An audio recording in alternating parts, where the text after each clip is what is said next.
రాష్ట్రంలో రోడ్లు వేయకుండా వేల కోట్ల ప్రజాధనంతో సీఎం జగన్ సిద్ధం సభలు నిర్వహిస్తున్నారని జనసేన ఎంపీ అభ్యర్థి తంగెళ్ల ఉదయ్ శ్రీనివాస్ విమర్శించారు.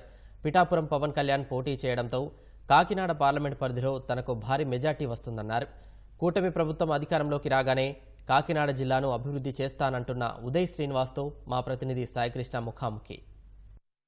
కాకినాడ పార్లమెంట్ నియోజకవర్గం నుంచి జనసేన అభ్యర్థిగా తంగెళ్ల ఉదయ్ శ్రీనివాస్ పోటీ చేస్తున్నారు. ఇక్కడ టీ టైం ఉదయగా పేరుగాంచిన ఆయన తొలిసారిగా ఎంపీ అభ్యర్థిగా పోటీ పడుతున్నారు. ఇక్కడ గెలుపు అవకాశాలు ఎలా ఉండబోతున్నాయి, ప్రజల నుంచి ఎలాంటి స్పందన వస్తోంది, ఇక్కడ 7 అసెంబ్లీ సెగ్మెంట్ లో ఆయన ప్రచారం ఎలా సాగుతోంది అనే అంశాలను ఆయన అడిగి తెలుసుకుందాం. 3 పార్టీల నుంచి ఓడిపోయిన అభ్యర్థి 4వసారి మీ మీద పోటీ చేస్తున్నారు. సునీల్ గారు, మీ గెలుపు అవకాశాలు ఎలా ఉండబోతున్నాయి? కాకినాడ పార్లమెంట్ సెగ్మెంట్ లో ప్రచారం అయితే ఎంత విస్తృతంగా సాగుతుందో మీరందరూ చూస్తున్నారు. ప్రజలే ముందుండి ప్రచారాన్ని తీసుకెళ్తున్నారు. ప్రజలే కార్యకర్తలుగా మారి మొత్తం అందరం కలిసి చాలా ఉత్సాహంతో ఆశీర్వదిస్తూ హారతులు పట్టుతూ ప్రచారాన్ని ముందుకు తీసుకెళ్తున్నారు. వైసీపీకి ప్రచారం లేకుండా, కార్యకర్తలు లేకుండా అంటే వాలంటీర్లు రిటైర్ చేసి వాళ్లతో తిరగవలసిన పరిస్థితి ఉంది.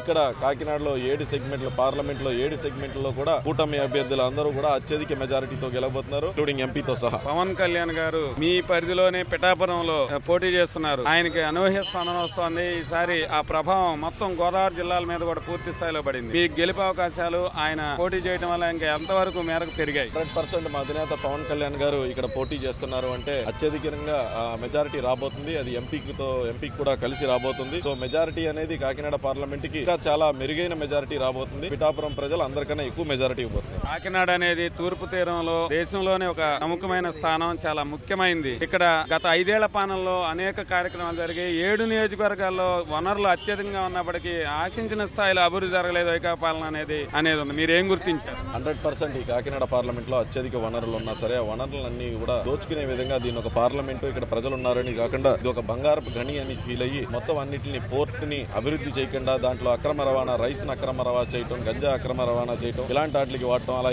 SEZ ను కూడా వాళ్ళ పరిశ్రమలు తీసుకురాకుండా వాళ్ళ రియల్ ఎస్టేట్ భూమిలాగా వాడటం, ADB రోడ్డు ఉంది దాని పోర్ట్ టు ఎయిర్పోర్ట్ కనెక్టివిటీని కూడా వేయకుండా గుంతలతో వారానికి 2 చనిపోతున్నా సరే దాన్ని పట్టించుకోని పరిస్థితి. ఏలేరు శుద్ధగడ ఆధునీకరణ కూడా చేయకుండా వాళ్ళ సిద్ధం సభకి 175 కోట్లు స్వయాన ముఖ్యమంత్రి వచ్చి ప్రకటించినా సరే దాన్ని కేటాయించకుండా సిద్ధం సభ పెట్టి వీళ్ళ పోస్టర్లకి, క్రాంప్ వాకలకి 800 కోట్లు కేటాయించుకుని ఫ్యాషన్ షో చేస్తున్నారు తప్ప వేలాది ఎకరాలు పంట నష్టం అవుతున్నా, రైతులు ఏడుస్తున్నా, కన్నీరు పెట్టుకున్నా సరే ఈయన పట్టించుకునే పరిస్థితి. మైనింగ్ ఇక్కడ ఎక్కువ ఉంది. ఆ మైనింగ్ అయితే మాత్రం రాష్ట్ర ఖజానాకి రావాల్సిన మొత్తం రెవెన్యూ అంతా కూడా వీళ్ళు ఇండివిజువల్ గా ఎంపీ అభ్యర్థిగా ఉన్న శెల్మలశెట్టి సునీల్ గారు, అలాగే ఈ ముఖ్యమంత్రి, అలాగే పిఠాపురం ఎమ్మెల్యే వంగా గీత గారు వీళ్ళందరూ చెక్ పోస్టులు పెట్టి అన్యాయంగా ప్రజల దగ్గర అక్రమంగా ఆరికి 3,800తో స్టార్ట్ చేసి ఈ రోజు 6,500 వరకు ఇంకా ఆకుండా వాళ్ళ మైనింగ్ ని 3,000 కోట్ల పైగా దోచుకుని అందులో వచ్చిన డబ్బుతో ఎలక్షన్ చేద్దాం అనుకుంటున్నారు తప్ప వాళ్ళకి కార్యకర్తలు లేరు, కూడా ప్రజలు లేరు, ఎవరూ లేరు. ఇండివిజువల్ గా వాళ్ళు ఏంటంటే వాళ్ళకి డబ్బులు ఇచ్చి ఎవరన్నా చీకట్లో వచ్చే నాయకులు ఉంటే వాళ్ళని కొనుక్కుని అలాగే రాజకీయం చేద్దాం అనుకుంటున్నారు. లేకపోతే పేర్లు పెడతాం,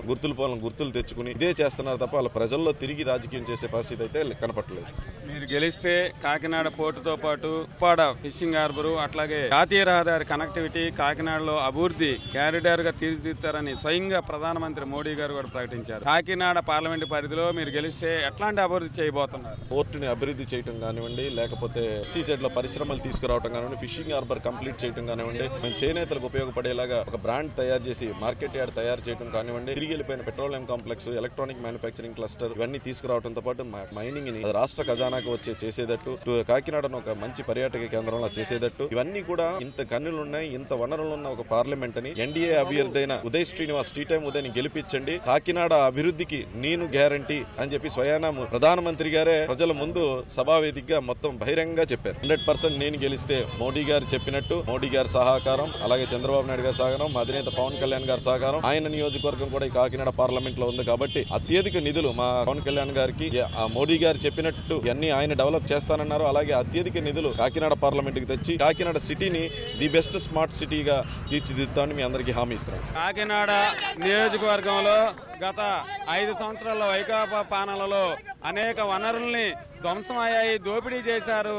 అయితే తాను గెలిచిన తర్వాత మాత్రం ఈ పార్లమెంట్ నియోజకవర్గాన్ని ఒక మోడల్ పార్లమెంట్ నియోజకవర్గంగా తీర్చిదిద్దుతాం, అభివృద్ధి పదాన తీసుకెళ్తామని జనసేన ఎంపీ అభ్యర్థి తంగెళ్ల ఉదయ్ శ్రీనివాస్ చెప్తున్నారు. కెమెరా రాజశేఖర్తో సాయికృష్ణ, ETV న్యూస్.